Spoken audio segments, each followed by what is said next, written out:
Hello everyone, this is CJ Novo 992 and today we are back for another brand new video. Today's video, it's that time of the year already. It's time for the Spfl League predictions. But before we get any further on with today's video, just a friendly reminder between me and thee watching today's video. If you are new around here, or even if you aren't new and you just regularly tune in and haven't hit that subscribe button yet, please consider doing so and help us, the nation, on our way towards 55k. That's the dream.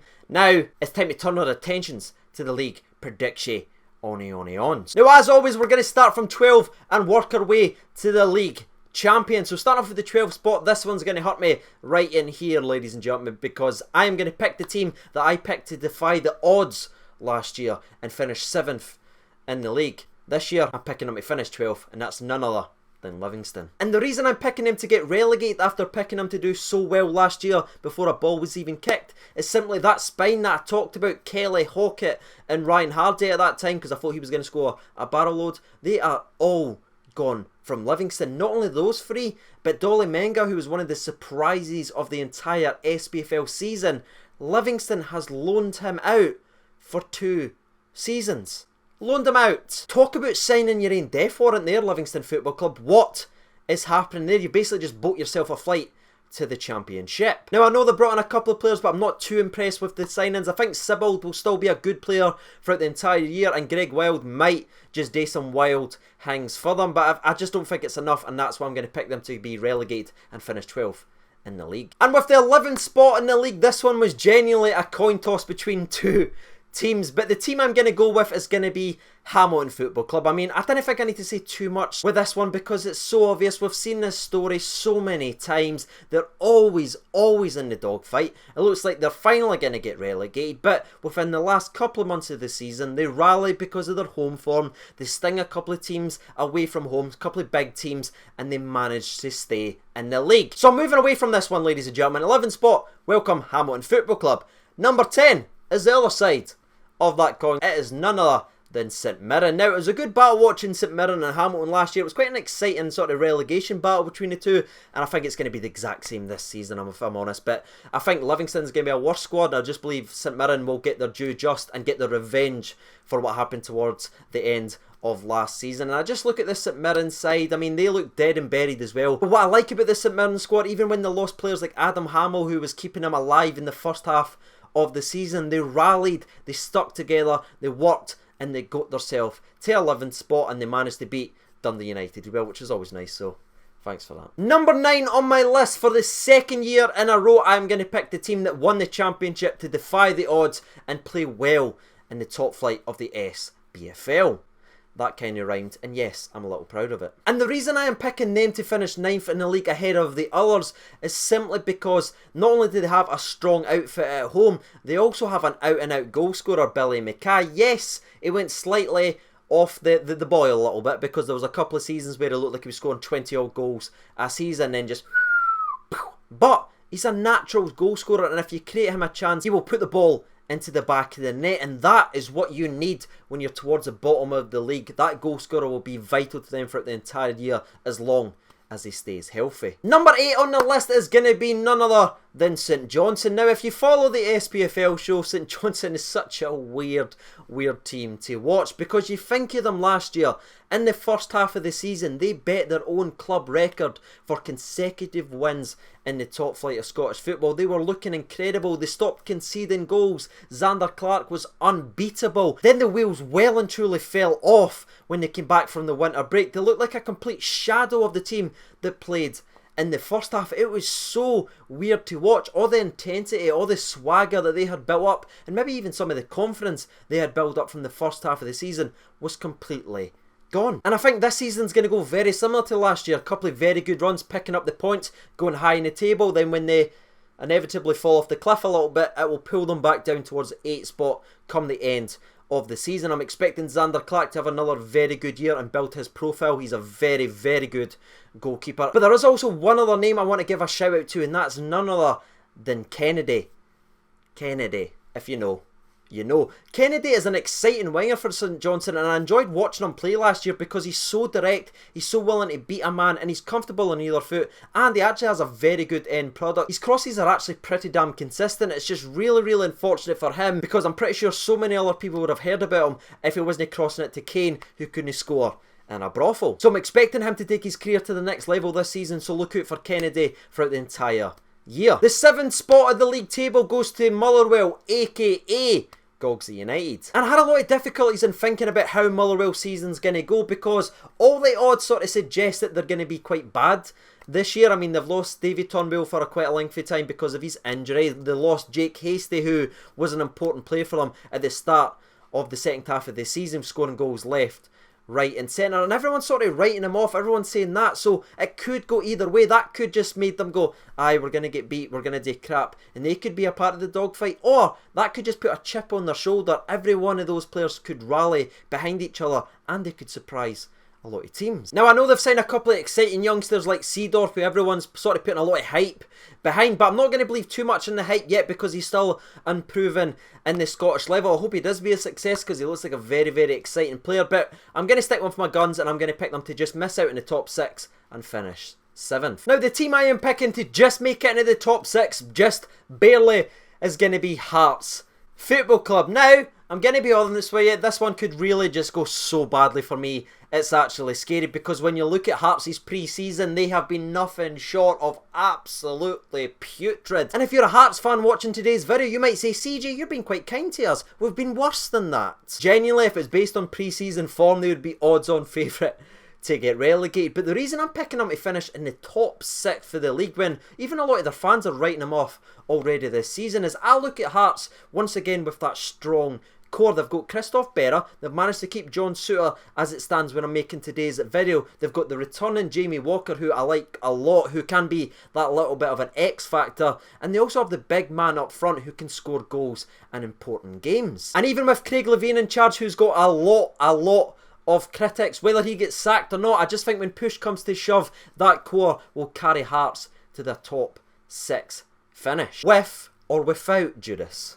You knew it was coming, come on. Now, at the 5th spot at the league table is going to be none other than Kilmarnock. And I've got to be honest with you, this was one of the easiest ones I had to pick. Sorry, Gordon, but I think Kilmarnock's lost their X factor in Stevie Clark. Now, say what you want about Stevie Clark, but he worked miracles with his negative style football with players who's not really blessed with technical ability. And that's not a diss, that's more of a credit because they won so many hard-earned points with just their fight and desire. But this new manager that's came in is sort of stepping away from that, and he's trying to play attractive football for the Kilmarnock fans, which should be applauded, by the way, because if you're coming to Scottish football and you're trying to make it better and more exciting to attract other players to come and sign, that should be applauded. But I just don't think he has that core that fits that play style. I mean, he's trying to tick-a-tack passes with Kirk Broadfoot at the back. I don't see it going well. Now, I know a lot of people is picking him to finish lower in the league and maybe even get relegated, but I just look at this side once again and I just see the wolf up front. That man just has goals in him, and I just feel like he's going to get better and better and better. Now, whether this guy gets sacked or not, I believe there should be a bet on between Craig Levein and the new Kilmarnock manager to be sacked. I reckon it's going to be a respectable season for Kilmarnock overall, and that is why I've picked them to finish in the top 5. Turning our attention to the top 4 then, shall we? This one is where it started to get really tricky. But we're going to be returning to Edinburgh, and at the 4th spot, I have picked Hibs. Now, last year I actually picked Hibs to finish in the top 3, ladies and gentlemen, boys and girls, but they absolutely stunk the joint out at the first half of that season. I mean, that manager that they had in charge completely sunk them so badly they had to bitch slap him at the door and get a tactical manager in to save their season. And a lot of credit has to be given to Heckingbottom because not only did he steady a sinking ship, but he went on a starting run that was the best starting run that a Hibs manager has had since about the 1940s, I believe. I'm sure if you're a Hibs fan, you'll let me know down in the comments section below. A terrific start under the manager. He got the best out of his players. He rallied a sinking bunch and he got them to perform consistently well. And you look at this Hibs team, they're a little bit stacked with talent. You look at it, Scott Allen, yes, that's a swear word on this channel. I do apologise for cursing, but Scotland's now at a club that believes in him and actually wants him. They're not just signing him to stop him from going to another team and put him in a bad situation where he wasn't even training with the first team, messing with his head. He's now at a team that believes in him, and I believe he will play with a chip on his shoulder to prove everyone wrong who has wrote him off this season, because if we're just being fair and balanced, he is a very technical player and he can create things out of nothing, and now he's set up in a position with a manager that knows how to get the best out of him. I can see a big season ahead for Scott Allan. And that transitions me perfectly to my next player I think is going to play very well for Hibs, and that's going to be none other than Kambiri. Now, Kambiri was sort of pushed out on the left to sort of make way for McNulty, who has now joined Sunderland, but with him gone,